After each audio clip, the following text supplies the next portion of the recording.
ang mga kwento ng pag-ibig, kwento ng buhay, at kwento ng pag-asa dito sa Barangay Love Stories. Love Stories.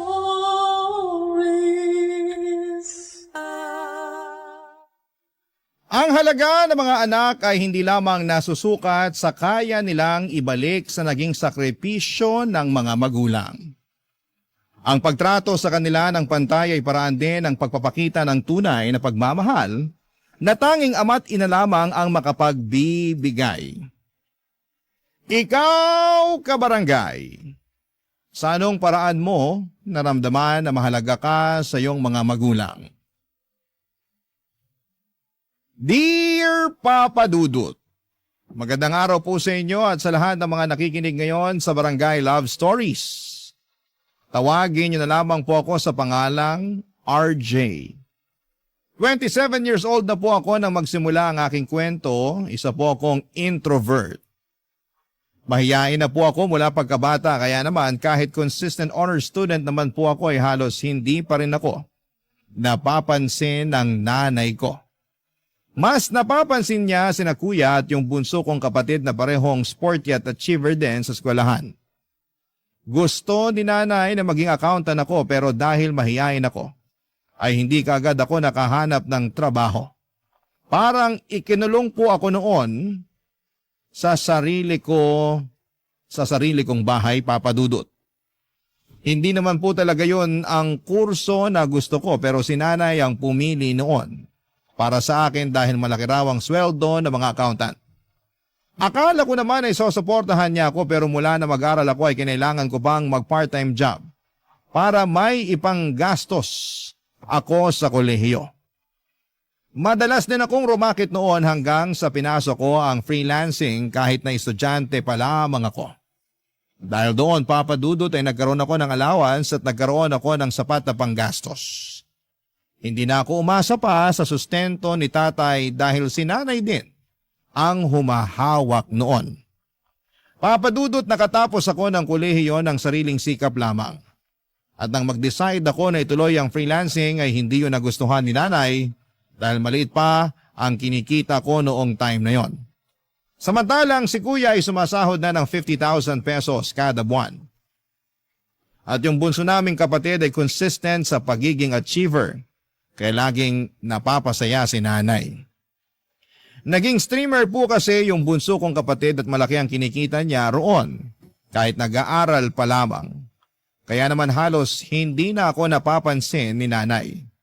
Nag-aambag naman ako sa mga gastusin pero halos hindi na rin yon napapansin dahil kadalasan ay nabayaran na ni kuya ang mga bills namin. Hanggang sa na-realize ko na parang may favoritism talaga si nanay sa aming magkakapatid, Papa Dudut.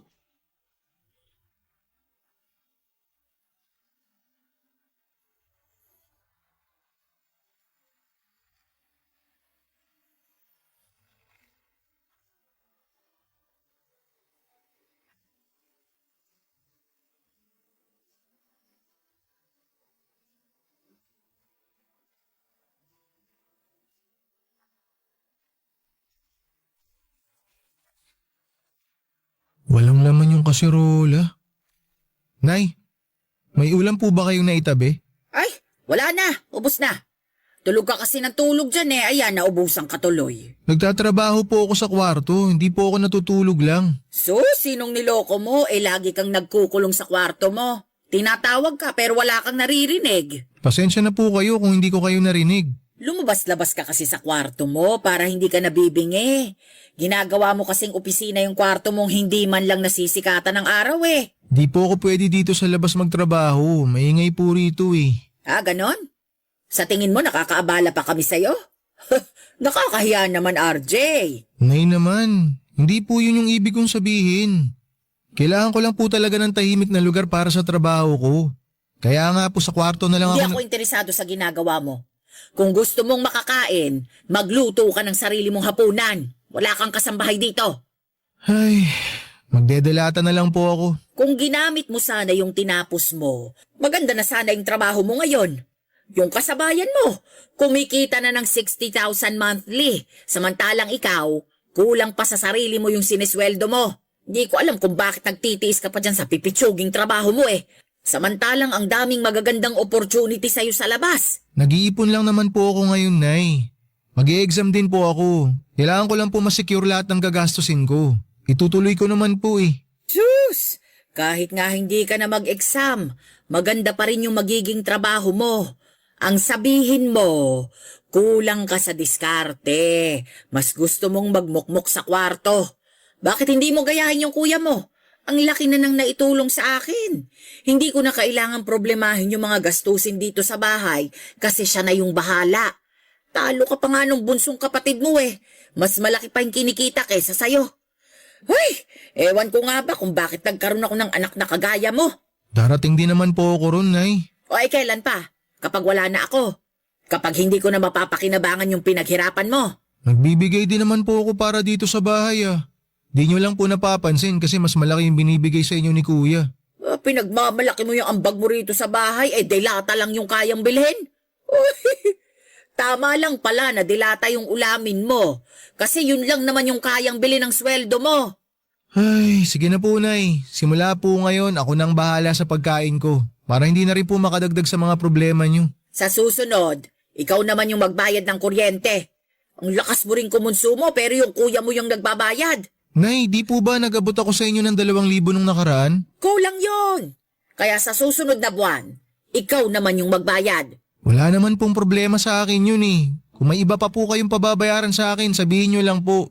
Magagawan ko naman po ng paraan yun. Aba, hindi ka na dapat sinasabihan. Magkusa ka na. Yun ang dapat. Opo, Nay, magkukusa na po. Nga pala, kailangan na ring palitan yung washing machine. Baka naman gusto mong ikaw na yung bumili ng bago.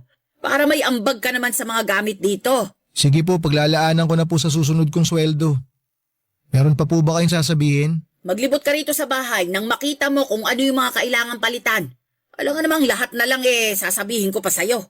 Ay, sige po, magluluto na muna ako ng pagkain para makabalik na ako sa trabaho ko.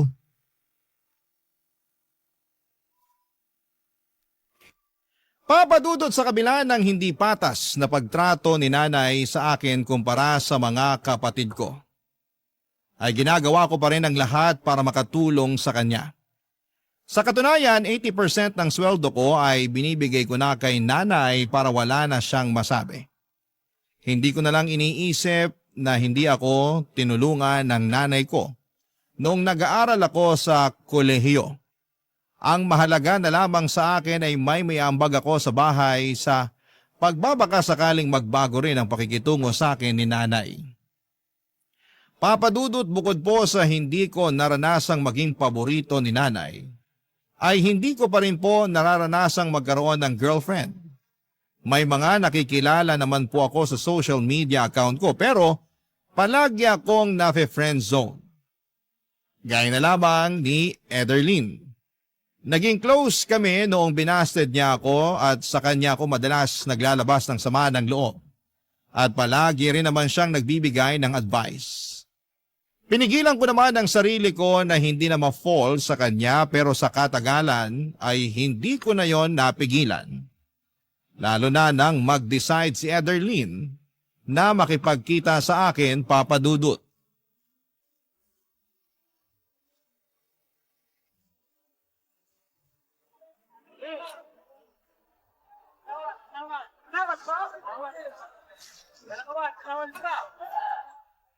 Nasaan na kaya si Ederlyn? Sabi niya nakababa na siya ng bus ah. RJ! Ikaw na ba yan? Ay! Ikaw nga! Uy!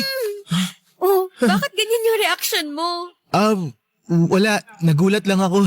Bigla mo kasi ako niyakap eh. Hindi ka ba sanay nang niyayakap? Hindi pa kasi ako niyayakap ng ibang babae bukod sa mga pinsan ko. Ganon?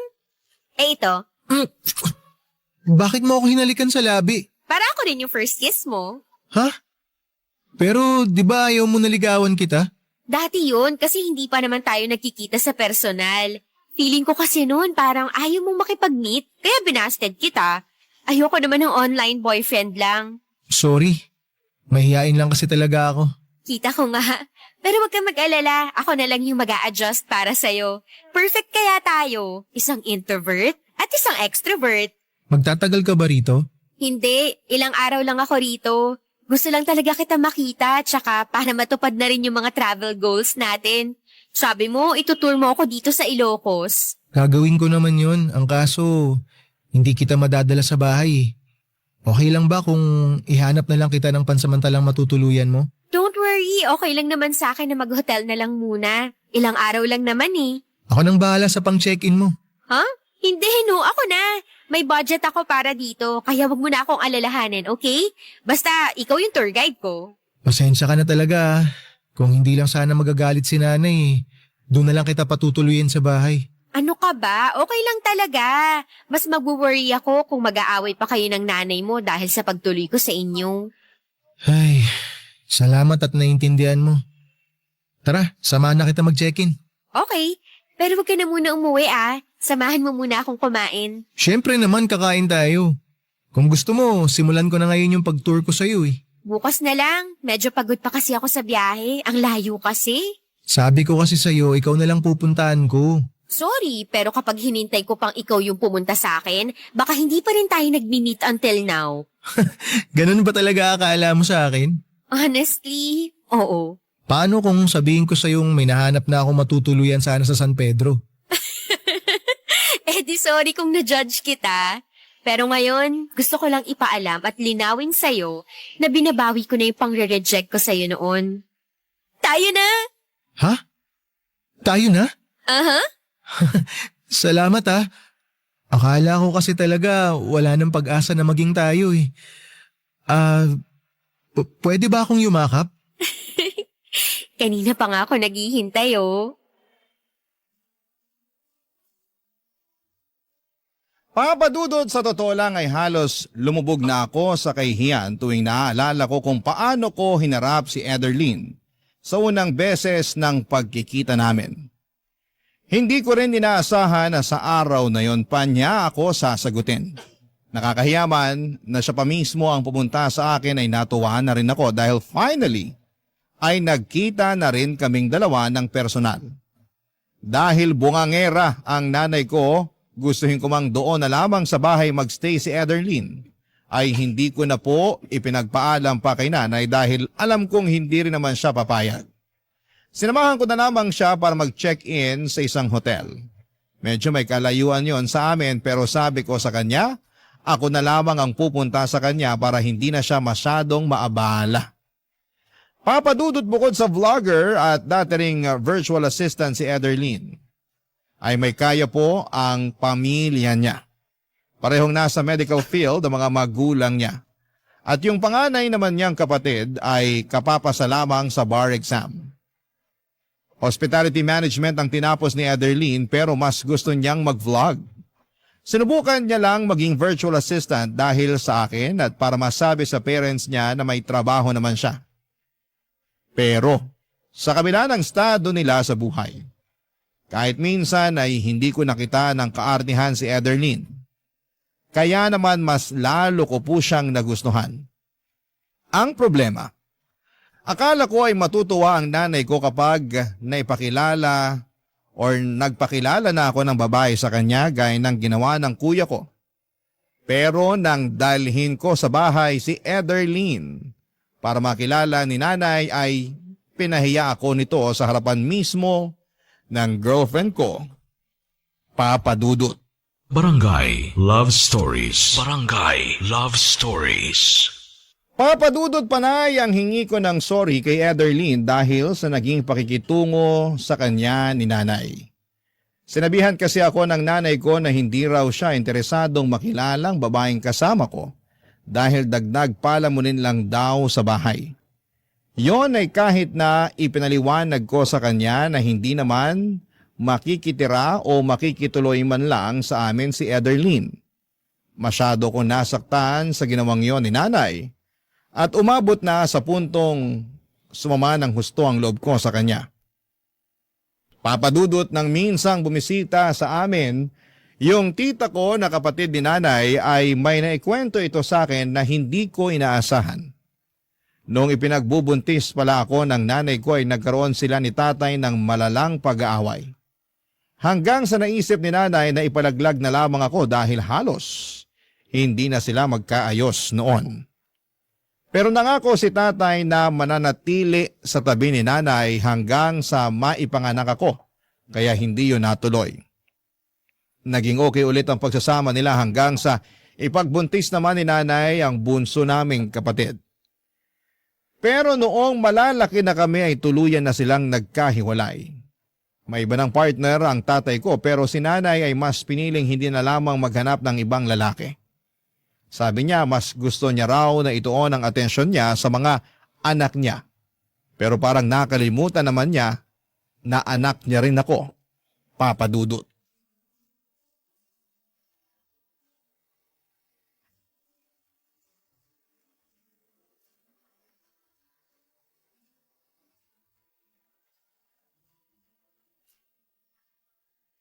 RJ! RJ! Ano ba? Kanina pa kita ginigising ah. Hindi ka ba tatayo dyan? Bakit po, Nay? Natutulog ko pa lang po eh. Sakit pa ng ulo ko. Paanong hindi sasakit puyat ka ng puyat? Wala namang kakwenta-kwenta yung ginagawa mo. Bumangon ka na riyan. Ay, eto babangon na. Ano po bang problema? Mag-empake ka na ng mga gamit mo at ipapalinis ko tong kwarto mo. Po, bakit kailangan ko pang mag-impake? May iba nang magkakwarto dito. Ha? Saan naman po ako niyan matutulog? Wala na pong ibang kwarto dito sa bahay. Kung hindi mo kayang matulog sa sala, maghanap ka na lang ng mauupahan. Matanda ka na. Kaya mo ng sarili mo. Pero bakit naman po biglaan? Sana sinabi niyo sa akin na mas maaga na palalayasin niyo na pala ako dito para naman napaghandaan ko. Hindi naman po basta-basta na makakahanap ako ng mauupahan eh. Problema ko pa ba yun? Gawa mo ng paraan. Basta alisin mo yung mga gamit mo rito kasi may iba nang gagamit ng kwarto. Sino naman po? Kung gusto niyo, rirentahan ko na lang tong kwarto ko para... Ay, hindi pwede. Dito natitira yung mapapangasawa ng kuya mo. Pero habang hindi pa sila ikinakasal, magkahiwalay muna sila ng kwarto. Pero Nay, bakit kailangan ako yung umalis? Sino bang pinakamaliit yung ambag dito sa bahay? Di lumabas din yung totoo. Anong pinagsasasabi mo? Na may paborito kayong anak. Wala akong paboritong anak. Ikaw ha? Wala ka nang naitutulong sa akin kung ano-ano pang sinasabi mo. Totoo naman eh. Palagi na lang si kuya tsaka si bunso yung pinapaboran nyo. Porki sila yung nakakapagbigay ng malaking pera sa inyo. Pagdating sa akin, palaging mainit yung ulo nyo. Palagi na lang kayong galit. Lagi kayong nakasinghal. Parang di anak yung turing nyo sa akin. Aba, dadramahan mo pa talaga ako.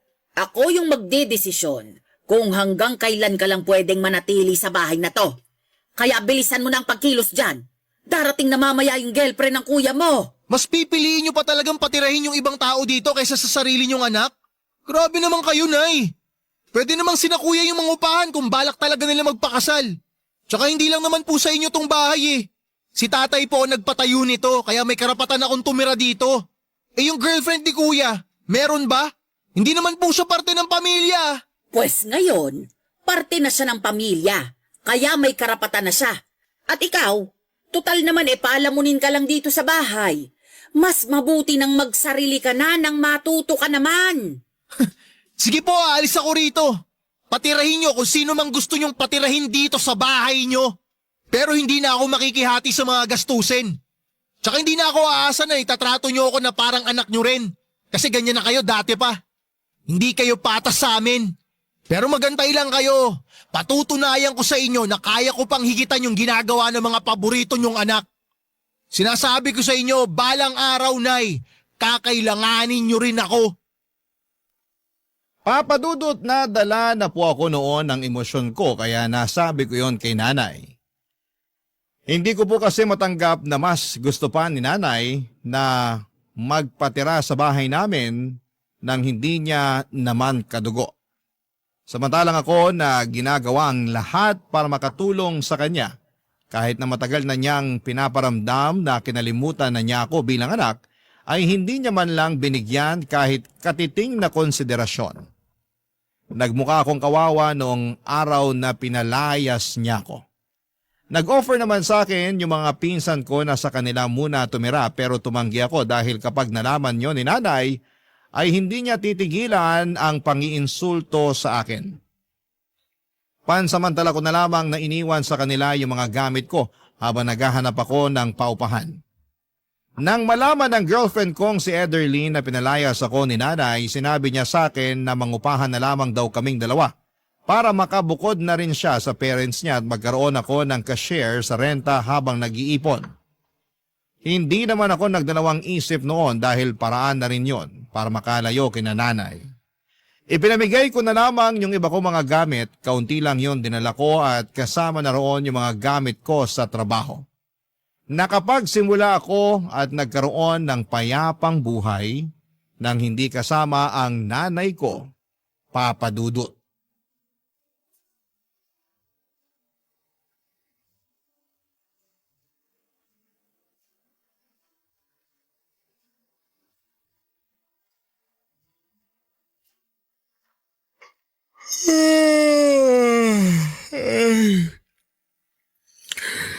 Natapos din. Babe, may karapatan na ako matulog. Eh di congrats. Sige na, matulog ka na. Ako na lang muna mag-grocery mamaya. Ha? Hindi, sasamahan kita. Mamaya na lang ako matutulog pag uwi natin. Ayan ka na naman. Okay lang naman sa akin na ako na lang muna. Wala pa naman akong gagawin eh. Nakapag-upload na ako kanina. Mukhang mas maganda yung kitaan dyan sa ginagawa mo ha. Pwede ba ako dyan? Alam mo, buti na itanong mo yan. Matagal ko na nga sanang gustong i-offer sa'yo. Pero ayoko lang kasi na ma-feel mo na baka naliliitan ako sa sweldo mo, kaya ako yun gagawin. Ikaw talaga? Di naman ako mag-iisip ng ganun. Gusto ko nga kumita ng malaki para mas mabilis makaipon. Para kapag nagkita ulit kami ng nanay ko, wala na siyang dahilan para maliitin at insultuhin ako.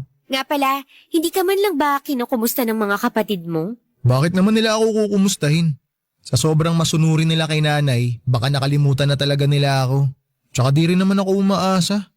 Kung noon nga na nasa iisang bahay lang kami, parang hindi nila ako kilala. Ngayon pa kaya na malayo na ako sa kanila. Bakit ba kasi ganun yung pamilya mo? Kung ako siguro yung makakaranas niyan, baka na-depress na ako. Buti nga matibay pa rin ako kahit papaano. College pa lang ako, ganun na si nanay sa akin eh. Si tatay naman, once in a blue moon na lang kung mangumusta. Nagbibigay lang sa akin nung nag-aaral pa ako kapag naaalala niya. Kapag nakalimutan niya, sorry na lang. Hindi naman ako makapagsabi sa kanya kasi alam ko na hawak nung bagong partner niya yung Facebook account niya. Baka pag-awayan lang nila yung pagsuporta sa akin. Kaya ba nag-part-time job ka na lang noon? Oo. At never yun na-experience ng dalawang kapatid ko kasi mahal na mahal sila ni nanay. Ay, hindi ko talaga gets yung mga nanay na hindi patas sa mga anak nila. Pare-pareho lang naman kayong dugot laman ng nanay nyo. Pero totoo pala talaga yung ganun, no? Na may mga parents na may favoritism. Ay, hayaan mo na. Mas mabuti na rin siguro na nangyari to para hindi na lumalim pa yung sama ng loob na nararamdaman ko sa nanay ko. Nakakabilib ka talaga, babe. Gusto ko naman yung part na may gusto kang patunayan sa nanay mo. Dama ko yung gigil mo ron eh. Pero nararamdaman ko rin na mahal mo pa rin siya. Hindi naman basta-basta mawawala yun. Nanay ko pa rin naman siya. Nanay mo nga siya, pero parang hirap na hirap naman siyang magpakananay sa'yo. Sabi mo nga, ginagawa mo naman lahat para makatulong sa kanya, pero hindi niya yun nakikita. Pero pagdating sa dalawa mong kapatid, may special treatment siya. Ibig sabihin ba nun, magiging nanay lang siya kapag malaki na yung naiaabot na pera? Eh di parang sinusweldohan nyo na lang siya sa pagiging nanay niya sa inyo. Ewan ko ba dun kay nanay? Masyadong mainit yung dugo niya sa akin. Iniisip ko nga, kung naging CPA kaya ako, palalayasin pa rin kaya niya ako. Ikaw lang makakasagot niyan, babe. Ikaw yung mas nakakakilala sa nanay mo eh. Hanggat maaari, ayoko nang magsalita ng masama against sa nanay mo. Kasi alam kong pinapahalagahan mo pa rin siya. Basta sa akin, palagi ka may special treatment. Hindi mo kailangan patunayan yung sarili mo sa akin kasi mas gusto kong sabay nating patunayan na hindi tayo nagkamali sa desisyon nating magsama.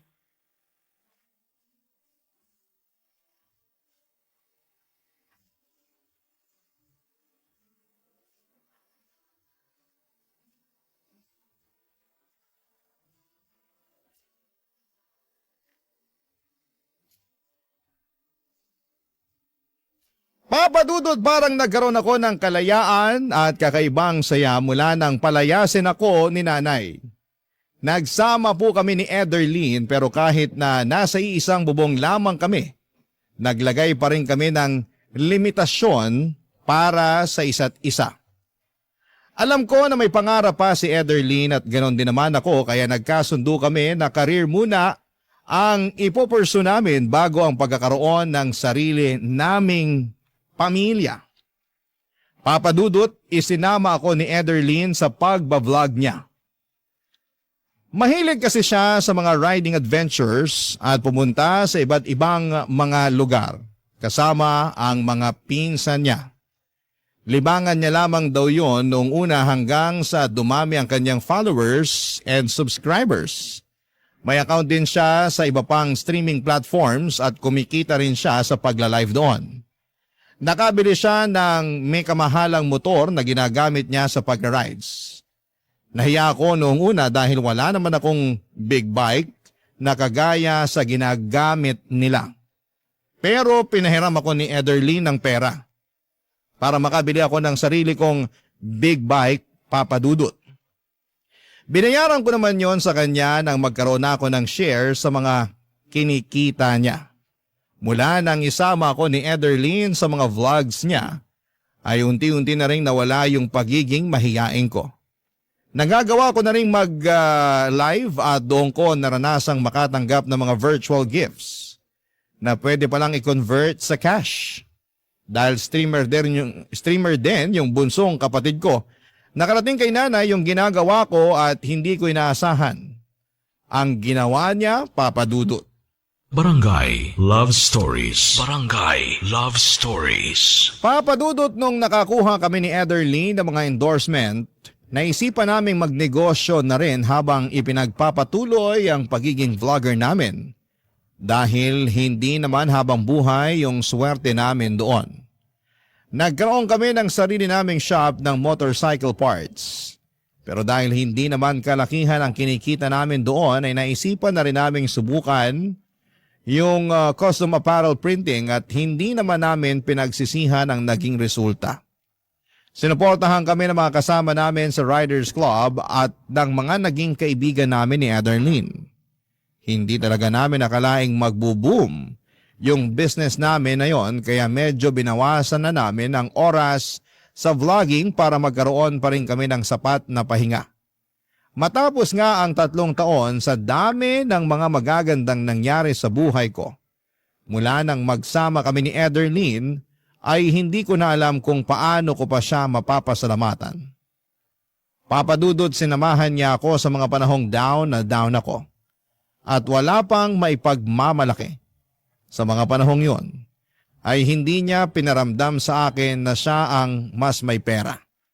Tinuruan niya ako kung paano dumiskarte at kumawala sa comfort zone ko. Kaya naman naisipan ko noong mag-propose sa kanya. Noong time kasi na yon ay sigurado na akong siya na ang babaeng gusto kong makasama sa panghabang buhay. Tinanggap naman niya ang proposal ko kaya matapos yon ay pinasimulan na rin namin yung dream house naming dalawa. Gusto naming mabuo muna yon bago kami magpakasal. Pero nung binisita namin yung pinapagawa naming bahay, may sumugod sa akin ng wala akong kamalay-malay, Papadudot.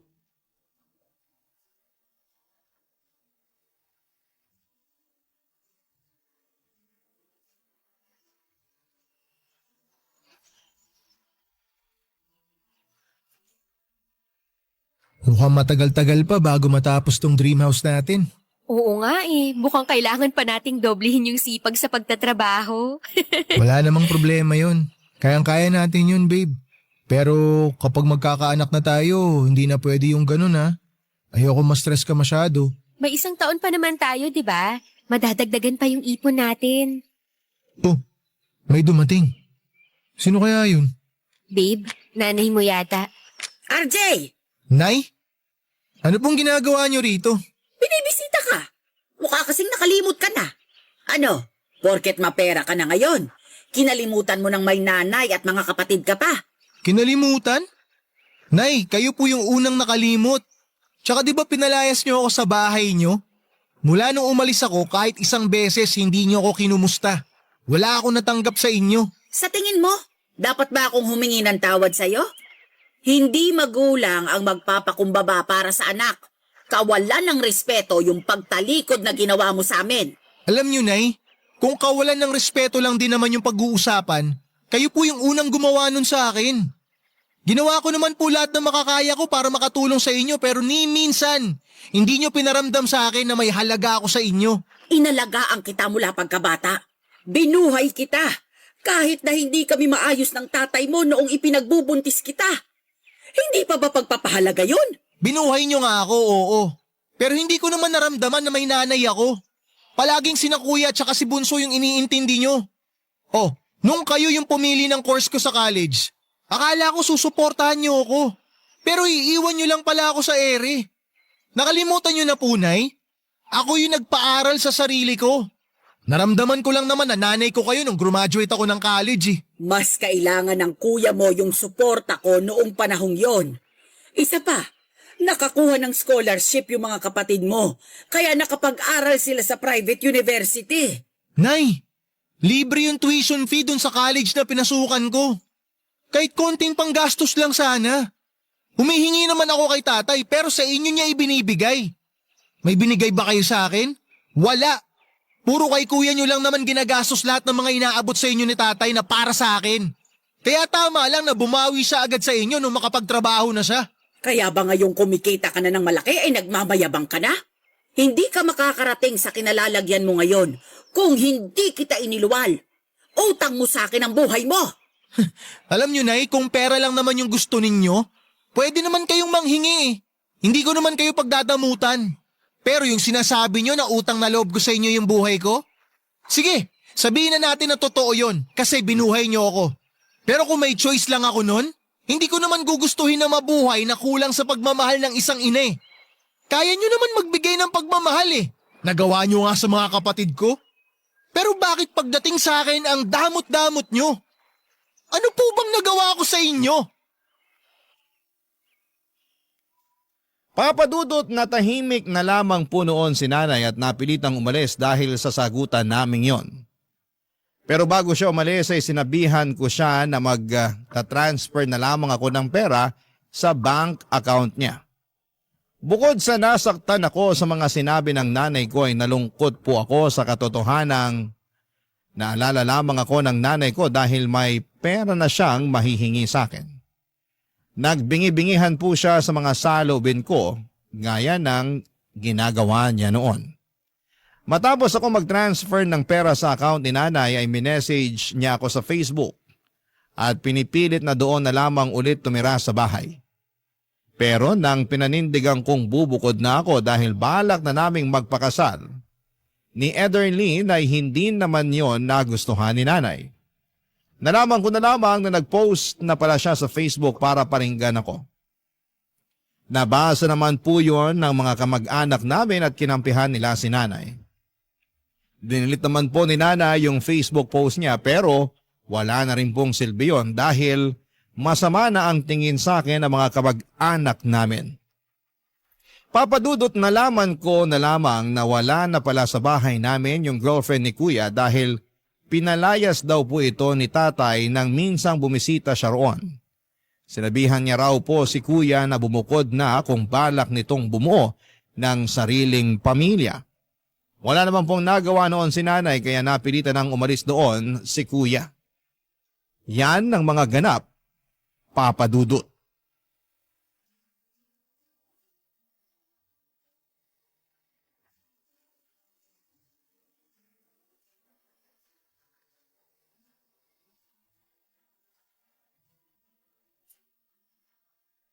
Ano babe, kumusta sa bahay niyo? Ayun, dalawa na nga lang sila ng kapatid kong bunso. Pero magulo pa rin.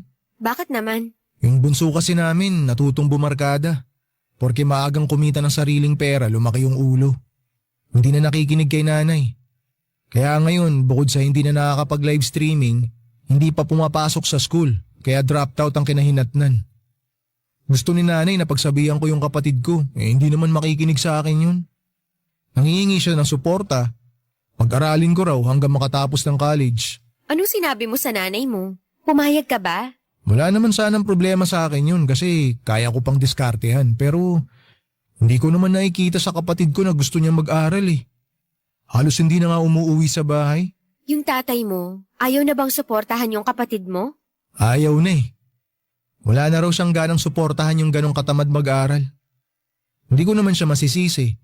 Sino ba naman kasing gaganahan magpaaral sa taong hindi naman nagpupursigi? Nakakaloka talaga yung pamilya niyo, babe. Buti na lang, iba ka sa kanila. Kung hindi ako pinalayas noon ng nanay ko, impyerno pa rin sana buhay ko ron.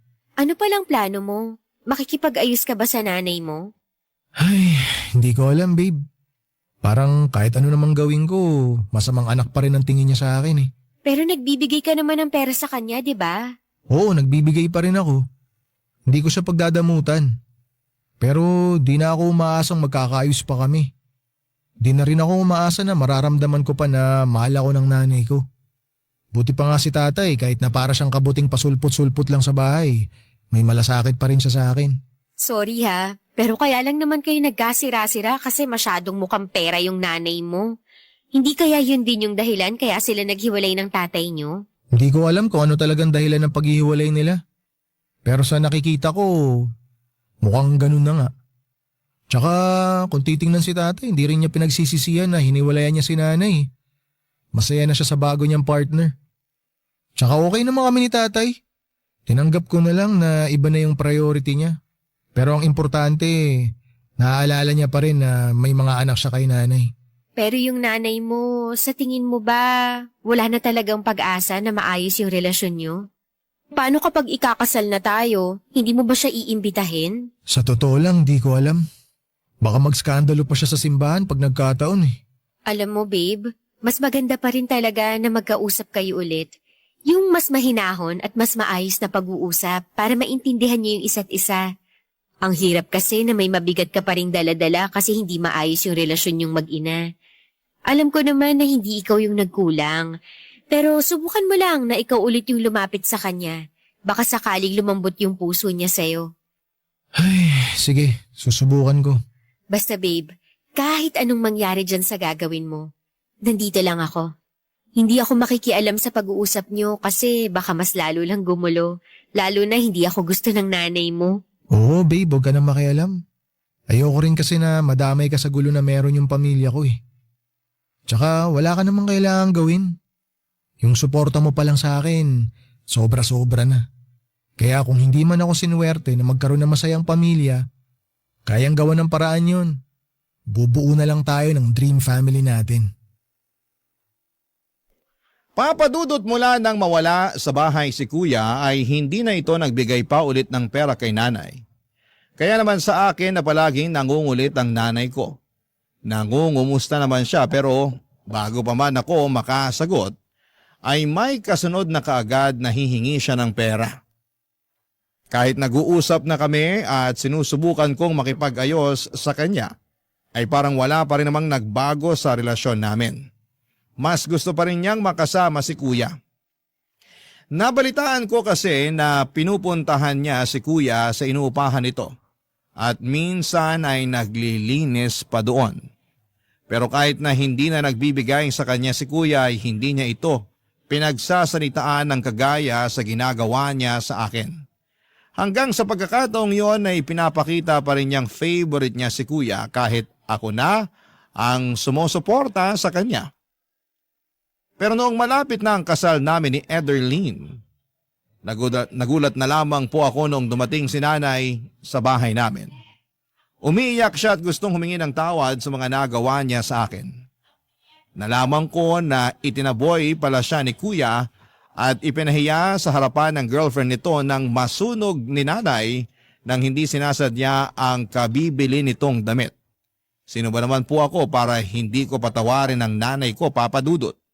Sa ngayon ay maayos na po ang relasyon naming mag-ina. Natuloy na rin po yung kasal namin ni Ederlyn pero sa halip na gawin naming magarbo ay intimate wedding na lamang po ang pinili naming mag-asawa.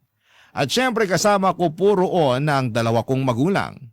Kahit nahiwalay na sila, pinili pa rin nilang maging magulang para sa akin noong araw na yon, kaya hindi ko po yun makakalimutan. Hindi ko man po naayos ang relasyon ko sa dalawa kong kapatid kahit papaano ay gumaan na po ang pakiramdam ko dahil okay na kami ng nanay ko. Hanggang dito na lamang po ang kwento ko, Papa Dudut. Maraming salamat po sa inyo at sa lahat ng bumubuo ng Barangay LS. Ang inyong forever kapuso at kabarangay, RJ. Barangay Love Stories. Barangay Love Stories. Ako, gigil na gigil talaga ako sa nangyayari sa kwento natin. O ikaw, kabarangay, kumukulo rin ba dugo mo? Pwede kang mag-iwan ng comment sa ating comment section. Barangay LS 97.1. 97.1. Forever. Number 1.